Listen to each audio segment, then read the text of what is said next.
È un incidente probatorio assolutamente imprevedibile perché dipenderà da quelle che sono le condizioni e da quella che sarà la volontà della signora Cacco.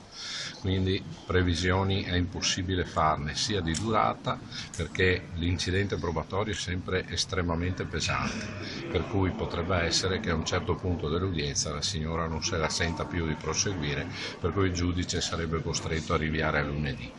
Probabilmente a lunedì ci si andrà comunque, così un pensiero mio. Io adesso l'unica cosa che mi sento di dire è come ho impostato io l'udienza, perché io ho dei limiti rispetto ai difensori, cioè le domande che vado a fare io con il collega De Toni sono domande mediate, quindi oggi è la prova del 9 proprio per valutare quanto di vero e di attendibile c'è nelle sue dichiarazioni, che sono comunque di estremo interesse e hanno comunque dei riscontri, soprattutto per quanto attiene anche al corpo. Probabilmente sa qualcosa di più, perché mi sono reso conto dall'analisi dei verbali di interrogatorio che hanno parlato anche nei giorni successivi alla vicenda, successivi alla scomparsa di Isabella, quindi